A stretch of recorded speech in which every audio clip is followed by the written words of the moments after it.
யாருன்னு தெரியாத ஆம்பளை வந்து இந்த மாதிரி முன்ன பின்ன தெரியாத பொண்ணு முகத்துல இருந்து பூர்காவை எடுக்க முடியாது.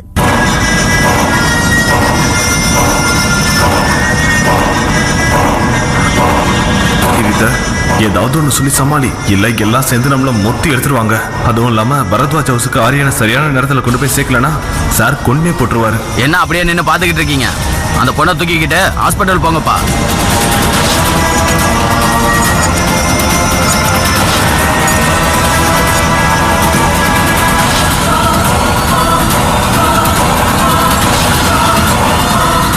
இருக்கிறதுலயே நல்ல ஹாஸ்பிட்டல்ல இவங்களுக்கு வைத்தியத்தை பாருங்க. மீதி இருக்கிற பணத்தை நீங்க செஞ்ச நல்ல காரியத்துக்கான சன்மானமா வச்சுக்கோங்க. பாத்தீங்களாப்பா, ஒரு பக்கம் தப்பு செய்யறாங்க, இன்னொரு பக்கம் பணத்தை முறை காட்டுறாங்க. பணம் இருக்கிறதால தலகால புரியாம ஆடிக்கிட்டு இருக்கான். இந்த மாதிரி ஆளுங்கெல்லாம் போலீஸ்ல புடிச்சு குத்துணும். அவங்க கிட்ட அடி வாங்கினதான் இவங்க திருந்துவாங்க. இவங்களுக்கு எல்லாம் போலீஸா சரி பண்ணி வருவாங்க. ஆமா, நான் இப்போ போலீஸ்க்கு போன் பண்றேன்.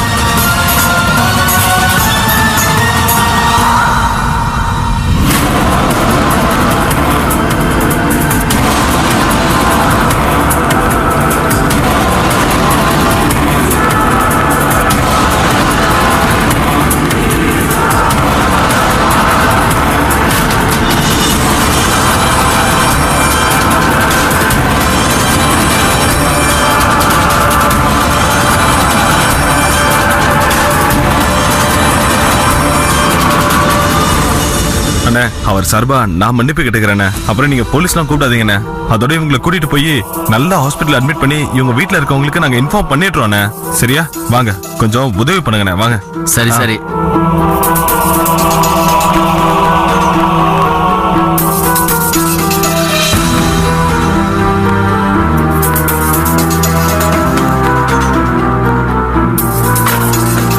தேங்க்ஸ்ண்ணே. தேங்க்ஸ். இருக்கட்டும். எதுவும் பேசாம சைலண்டா வண்டியில ஏறி உட்காரு. கிளம்பு.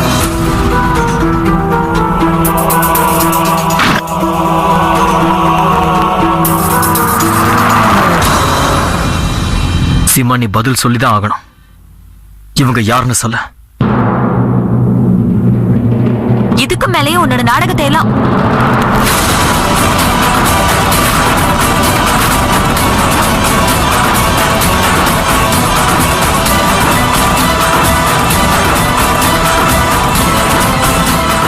பாருங்க. என் பேரு சாய்ரா பானு. வெயில்ல அலைஞ்சு எனக்கு ரொம்ப மயக்கம் வந்துருச்சு. இவங்க வந்து எனக்கு உதவிதான் பண்ணாங்க. நான் அதுக்கு இவங்க கிட்ட நன்றி சொல்லிக்கிட்டு இருந்தேன். நான் என்னோட ஃபர்தாவை எடுத்து உங்ககிட்ட உண்மையை சொல்றதுக்கு முன்னாடியே நீங்க உங்க துப்பறியற வேலையை ஆரம்பிச்சிட்டீங்க. இவ்வளவு நேர்மையான பொம்பளை கூட நீங்க இந்த மாதிரி நடந்துக்கிறீங்கன்னா அது கொஞ்சம் கூட நல்லா இல்லங்க.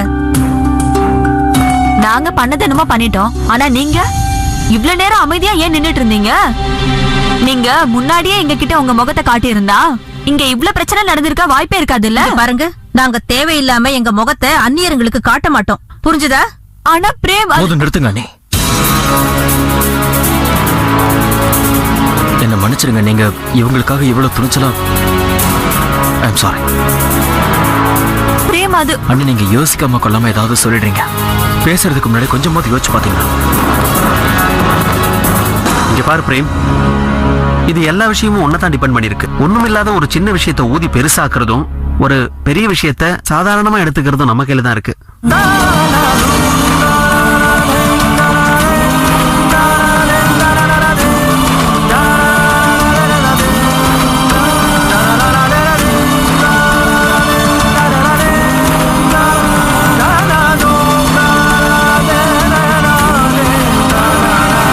இன்னைக்கு வேணா நீ இந்த விஷயத்துல தப்பிச்சிருக்கலாம்.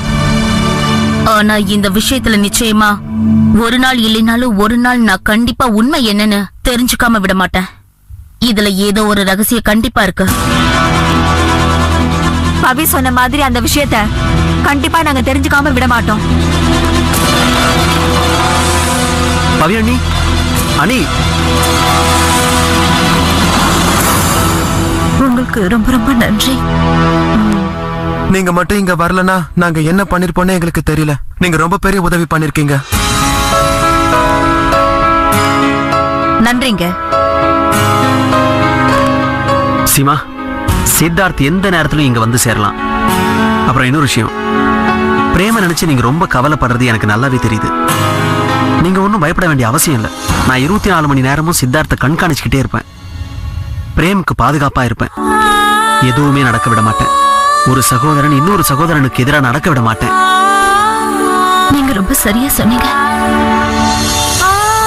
இது வரைக்கும் என்னைக்குமே பிரேமும் சித்தார்த்தம் ஒருத்தருக்கு ஒருத்தர் துணையாதான் இருந்திருக்காங்க. ஆனா இன்னைக்கு அம்மா தாயே, நீங்க தான் அவங்கள காப்பாத்தணும். பாஸ், இப்பவே நான் இங்க இருந்து கிளம்பி ஆகணும். ரோஹிணி எனக்காக அங்க காத்துட்டு இருப்பாங்க. வரேன்.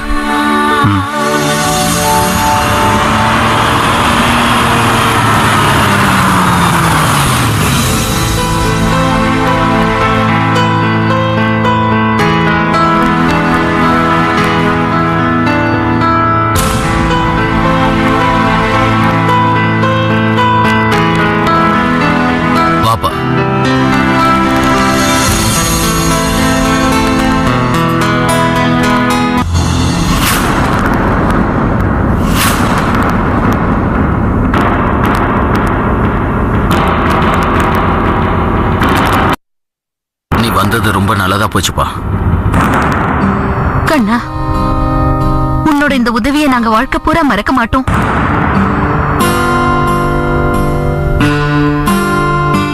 பாப்பா உள்ள வா. வாங்க.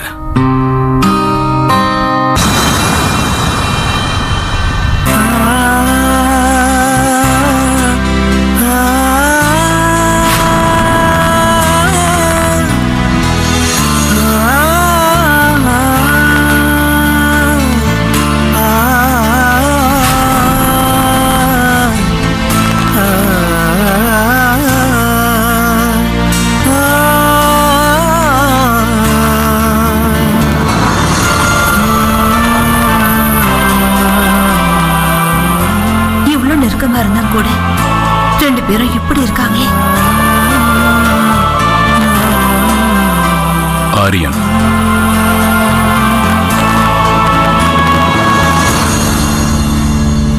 நான் பிரேம் பரத்வாஜ். போங்க ஆரியன் சார், என்னோட கட்டளைய நிறைவேற்றிட்டு வாங்க. அம்மா தாய், என் குடும்பத்தோட ஒற்றுமை தான் என்னோட சக்தி, என்னோட கர்வம் எல்லாம்.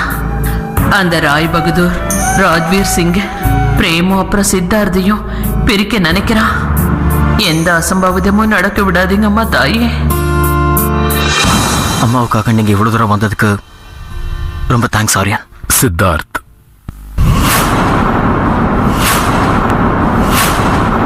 நீங்க என்ன சித்தார்த்னு கூப்பிடலாம்.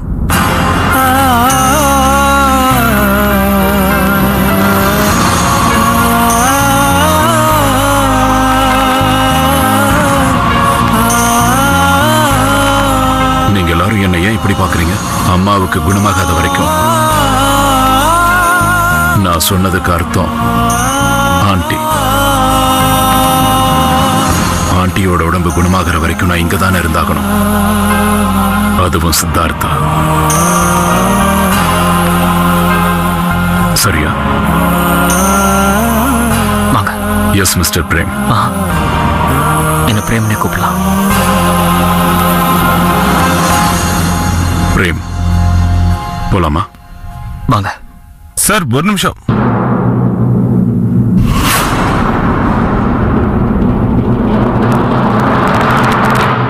இந்த பொண்ணு என்ன பண்றது?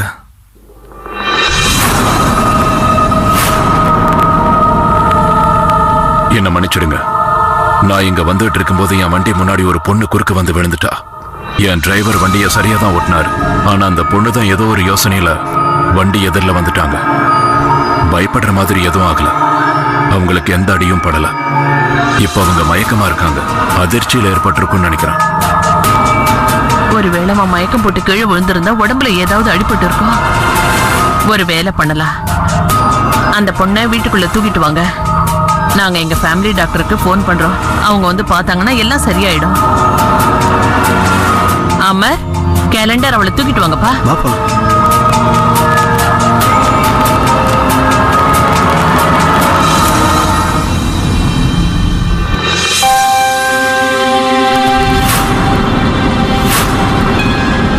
ஒருவேளை இது ரோஹிணியா இருப்பாங்களோ? பாஸ், நான் இங்க இருந்து ரோஹிணிய ரோட்டுக்கு அந்த பக்கமா இருக்கிற ஜூஸ் கார்னர்ல நிக்க வச்சுட்டு வந்திருக்கேன் பாஸ். ஒருவேளை இந்த கார் அந்த பக்கமா வந்திருக்குமோ? சித்தார்த் சொன்னதெல்லாம் வச்சு பார்க்கும்போது நான் இங்க வந்துட்டு இருக்கும்போது என் வண்டி முன்னாடி ஒரு பொண்ணு குறுக்க வந்து விழுந்துட்டா.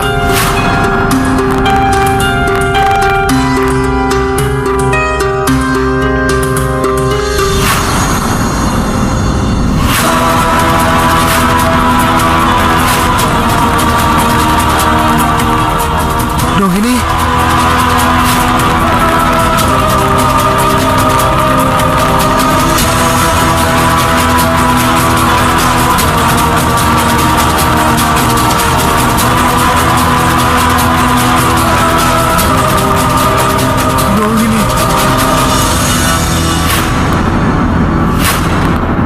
ஏதாவது ப்ராப்ளமா?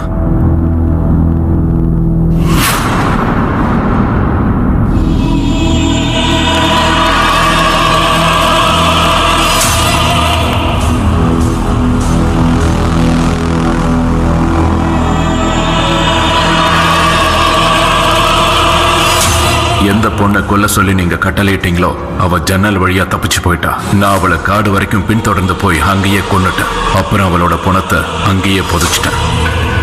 சித்தார்த்துக்கு ரோகிணி உயிரோட இருக்கிற விஷயம் தெரியவே கூடாது.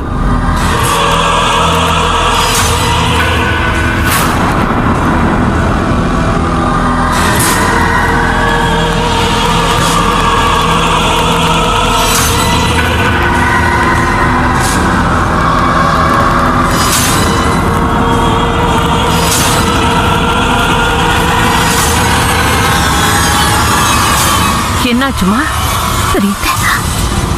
புர்கால இருக்க அந்த பொண்ணு நம்ம ரோகிணி.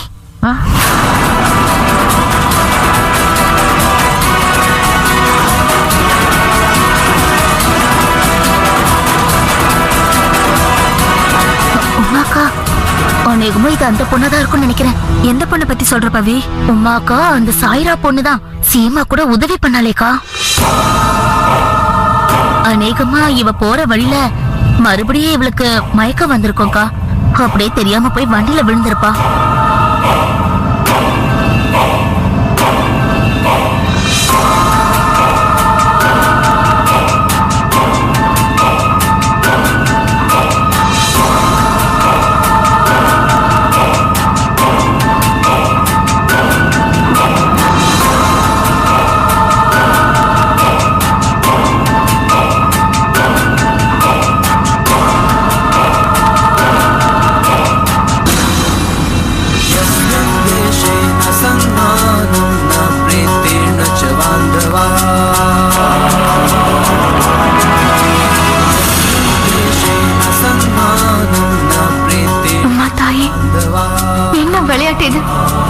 சித்தார்த் அவரே என்ன வீட்டுக்குள்ள கூட்டிட்டு போயிட்டு இருக்காரு.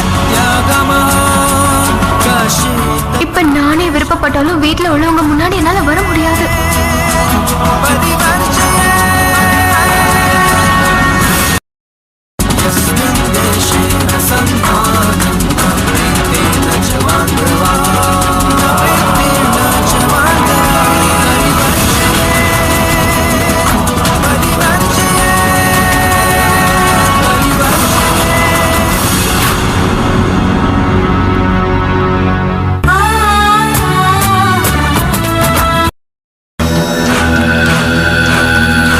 அமர்கண்ணா, கேலண்டர், இந்த பொண்ண கெஸ்ட் ரூம்க்கு தூக்கிட்டு போங்க.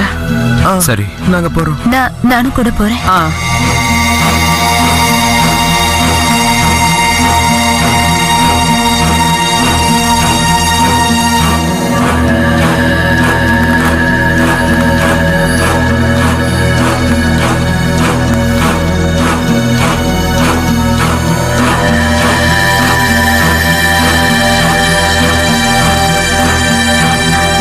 அப்புறம் நீங்க ரெண்டு பேரும் ஆரியன்,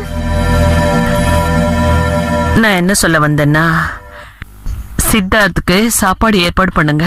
சரிங்க பாட்டி. அப்புறம் சந்துரு, நீ இவரை வேற ஒரு கெஸ்ட் ரூம் கூட்டிட்டு போப்பா. பாட்டி, நான் அவங்களுக்கு இப்போ ஃபர்ஸ்ட் எய்ட் பண்ணிடுறேன். ஆமா, போ. இல்ல அதுக்கு எந்த அவசியமும் இல்ல. நான் என்ன சொல்றேன்னா, அந்த பொண்ணுக்கு டாக்டர் வந்து ட்ரீட்மெண்ட் கொடுத்தாதான் நல்லா இருக்கும் சொல்றேன். நீ ஒண்ணு பண்ணு, டாக்டருக்கு ஃபோன் பண்ணி அவங்களை இங்க வர சொல்லு. சரி, நான் அவங்களுக்கு ஃபோன் பண்றேன். அம்மா கிட்ட போலாமா?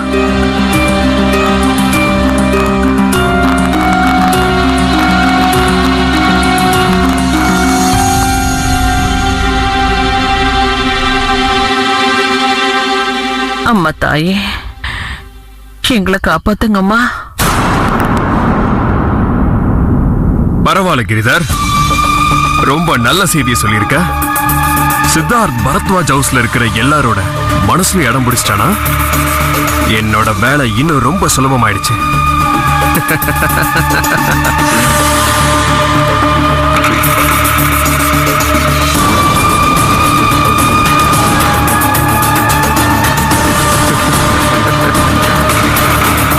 என்ன விஷயமாயா?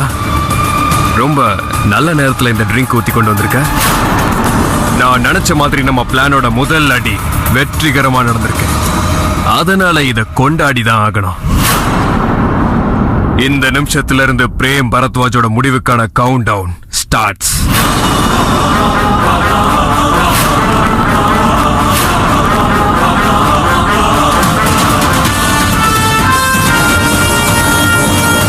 இப்போ சித்தார்த் பரத்வாஜ் ஹவுஸ்குள்ள நுழைஞ்சிட்டான். அவனுக்கு முதல் வாய்ப்பு கிடைச்சதும் பிரேம் பரத்வாஜோட கதை முடிஞ்சிடும்.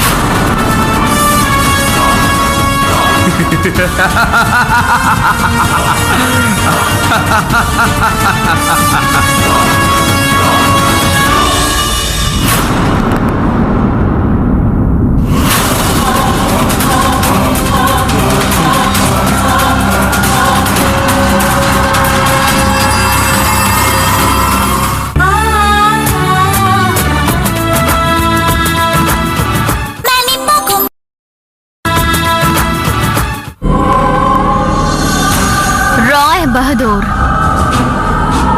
நான் இருக்கிற வரைக்கும் உன்னால அப்படி எதுவுமே செய்ய முடியாது. அவ்வளவுதான். இப்ப நான் என்னோட நாகமணியை எடுத்துக்கிட்டு உன்னோட இந்த ஆட்டத்தை இப்பவே நான் ஒரு முடிவுக்கு கொண்டு வர போறேன்.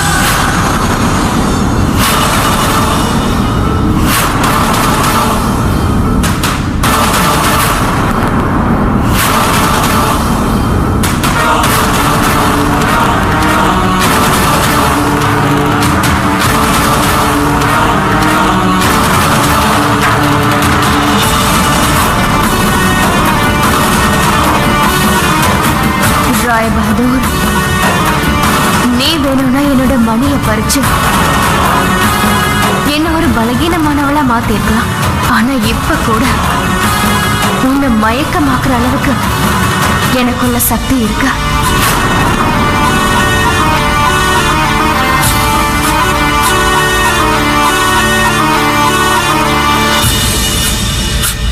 இவருக்கு சுயநினைவு திரும்புறதுக்குள்ள நான் என் நாகமணியை எப்படியாவது கண்டுபிடிக்கணும்.